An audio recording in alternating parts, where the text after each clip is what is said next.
good afternoon, and I know it's a very warm afternoon. I have here Svetlana Ratnikova from IWB, that is Immigrant Women in Business.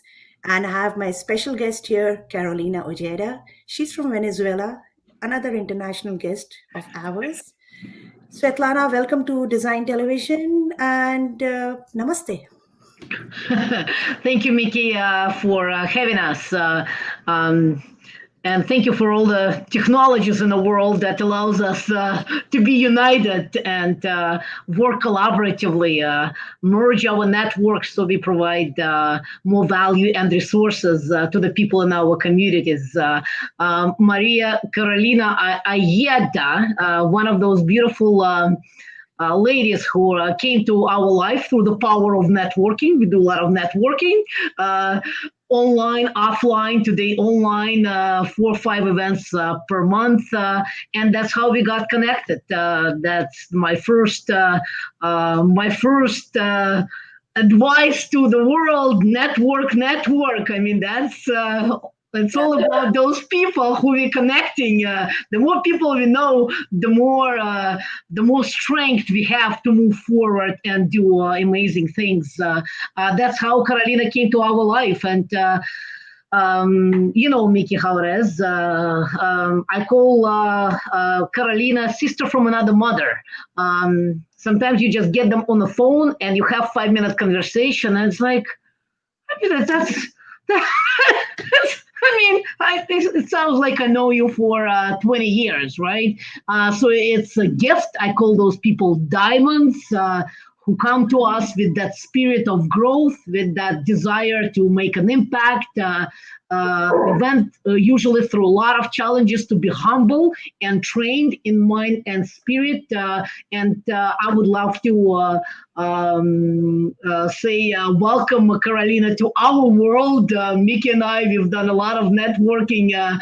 Mickey knows a lot of people, but when we see people like yourself, it's a spark for us, right? I mean, oh my goodness, we have another sister. So thank you for being with us.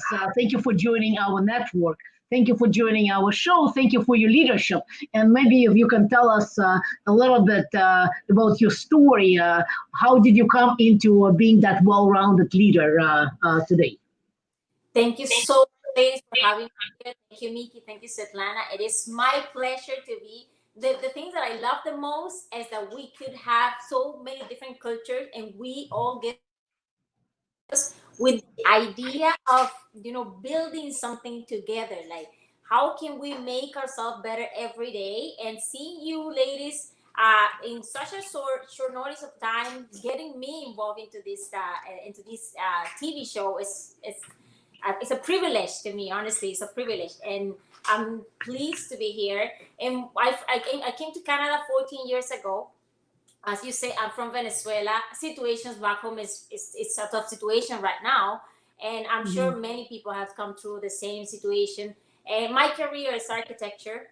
I came here. I have 2 boys. I'm single with 2 boys. I managed to bring my family from back home almost 3 years ago, which I praise God for that, because if not for God and His hand over our family, I don't know where all of us would be right now. And it took me some time to define why did I decide to come to Canada, until I realized that I was a bridge for my family to be here.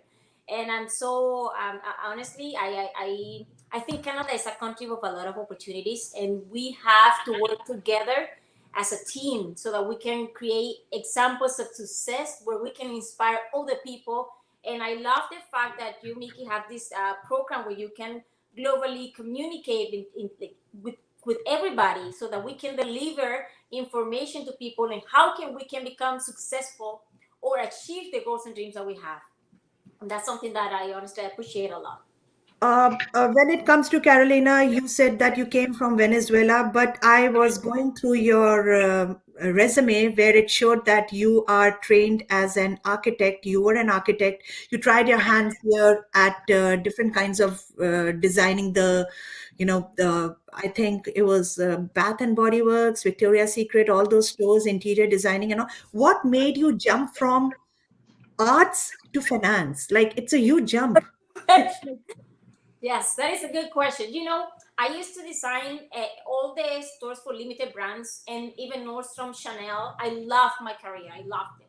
But I was in that transition when I wanted to do something on my own. And I got very close to God and I started praying and praying. And I said, God, you have to give me a sign, something that I can become independent. And I finally got my sign. I decided to quit my job to become interior designer and home staging. I was gonna go into that market, and along the way, I started creating my corporation, my business card, my website. But I got the opportunity into the financial industry with Primerica, and I decided to take it on board to just to understand my own finances. We as immigrants, we have no knowledge on how taxes work. In my country, we don't have credit score. In my country, we don't know, like, if you don't pay a cell phone, you damage your credit. We don't have our ESP programs for the children. So I lost a lot of money myself. So I decided to take the chance to learn, just to learn. I love knowledge. I think knowledge is the only thing that we're gonna get when we die. That's the only thing that it's gonna last with us. So because of that, I decided to take it on board and learn. But in the way, I noticed that a lot of my friends, people that I knew, they were having the same issues that I was having, and I became passionate. You know, one thing that I love is people. I love helping and serving people. And along the way, you know, there's a lot of struggles in the way, but I love helping people. And I found that in a way that I was I was thinking, well, with this business, I can get clients and network for my design business and get to know more people at the same time. And I just end up doing it fully. I end up doing it full time. I love the way that we can serve other people, help them with their finances, become debt free. How can you manage your credit card in a better position, get into a better position financially? And that's how I end up switching from architecture to finance. So basically, your mission has been to help those people out there who have been in your in the same boat as you were, right? Exactly. Yes. Yes. So did you get any achievements, and did you like the decision of jumping from right away from the arts to the finance? I'm sorry. Say that again. Did you like the decision what you took from arts going to the finance side or the finance section? Did it help you? How far it has helped you in achieving your goals and your mission? Well, the thing that I think it has helped me is to be disciplined. From architecture, I was a very disciplined person in the university myself, Certainly. but switching to finances, it was a complete different transition because I was dealing with a computer most of my time. I was a good drafter. And then I'm going to have to deal with people and emotions. So I have to go through a lot of study to become, more of understanding humans and like how people think, how can you communicate better with people. This I wouldn't do it before. I was not doing any of live interview or favorite live before. This is something that happened along the way as I started learning and studying human behavior. That's how I became this. Your call, Svetlana. Would you like to ask her something? Sure, maybe the tidbits of wisdom, what you've learned so far, and what would be your advice to people who are starting their career, who are planning to immigrate to Canada, number one, for global audience, and those who in a career path right now and thinking about the business.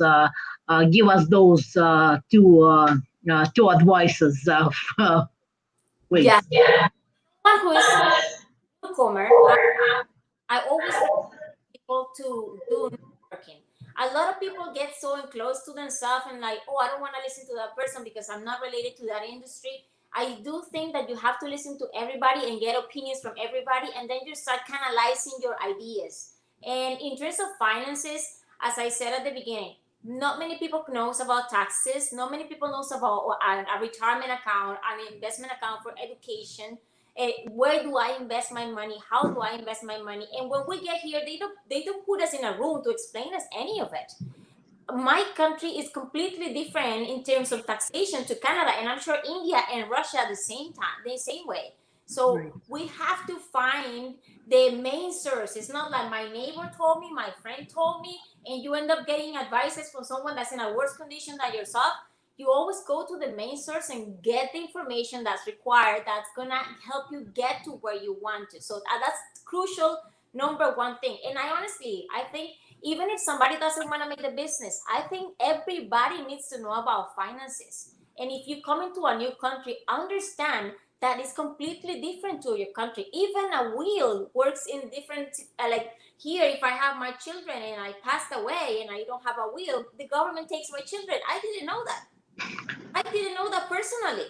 And when I knew that, I'm like, oh my God, what is that? So there's certain things that we don't know that we need to, start connecting. Like if I connect with someone like you, Mickey, you will teach me about esthetician. If I connect with someone like Svetlana, she'll teach me about networking. And then you get to know different areas. And you learn from that person, learn from this person, and you take a piece from everybody. Of Right. course, I believe that everything comes along with the self improvement and how open you are to learn from other people. I hope And I have. maybe how are you on a business side of things? Um, I know a lot of people now lost jobs, and Canada is a beautiful place to get that financial freedom. That's what we love about Canadian society, that allows us to live that life of traveling the world and opening a lot of choices, give gifts to people. My favorite is not to see an alarm clock and not to see the price of the menu. There's a basic options that we can have in Canada. So how's your financial freedom running the business is close to your heart? And what would be your advice to people who come to Canada and the path to take for the prosperity? Everything from the bottom. Everybody starts from the bottom. I started cleaning when I first came to Canada. And then I move up. I did framing, I did construction because I'm an architect. I can read drawings. So everything starts from the bottom. And if you're a person who likes living in a paycheck, you can get your way around and get a job. If you connected with some employment agencies, you can get a job. If you have an entrepreneur mindset, you start connecting with people. Persistency is so important, and be consistent to what you want. Have a clear vision and a clear goal of what you want to achieve. It's so easy to get lost in the country because we are consumers, right? And we get one thing and another thing and another thing, and then when you end up, you have 2 3 jobs because you have to pay your credit cards, you have to pay your debts. So managing your own finances in terms of keeping your debts minimum and living in low means, that's the main thing when you come to Canada, because you can have a great life back home, but when you come here, it's a complete different story, right? Like the expenses are much higher. And I'm sure that the India, Russia, even Venezuela, the expenses here are much more higher and Right. match your income. Like if your income is 50,000, don't spend in a car 60,000 in a car. Like be reasonable. Be reasonable in that aspect. Like be reasonable in how you invest your money and how you spend your money. That's so important. Canada is a country of opportunities. You want a job, you find a job. You want to start a business, you want to go to your business if you are persistent enough. Because along the way, you're going to find a lot of no's, a lot of struggles, a lot of things are going to go against your idea. But if you know exactly what you want and you have a clear vision of what you want, I will guarantee you're going to get there if you are Well, clear. this is something which our audience would love to hear, and what Svetlana Carolina is telling all of us here, and especially the immigrant people who have been coming from different walks of life, trying to settle and make both their ends meet in Canada. Uh, would you like to give out your telephone number? Although I'm just displaying the link for from your LinkedIn here on the television channel, would you like to give out your number so that people can contact you, your business number, where actually they need any kind of help from you? You are a source of inspiration to them. Would you like to share your number? Yes, yes. So my number is 647-524-8817. So can you repeat it once again, Carolina? 647-524-8817. It was wonderful having you, Carolina, here. You have been definitely a source of inspiration. And thanks to Svetlana. This was last minute, Svetlana. Let me tell you, I'm going to catch you offline. You watch. So thank you so much, Carolina. And we loved talking to you, and definitely hoping to reconnect with in one of the meets. What she does, 3-4 events every week. We will be connecting with you and. Thank you for your precious time, Svetlana. It was wonderful having you for the first time here. Although you invite me, this is the first time I'm inviting you. So thank you so much. And thank you for being a part of Design Television. Hope to see you soon. Thank you, Mickey. Thank you for having us, and thank you for what you do. Thank Thank you you. so much. Thank you.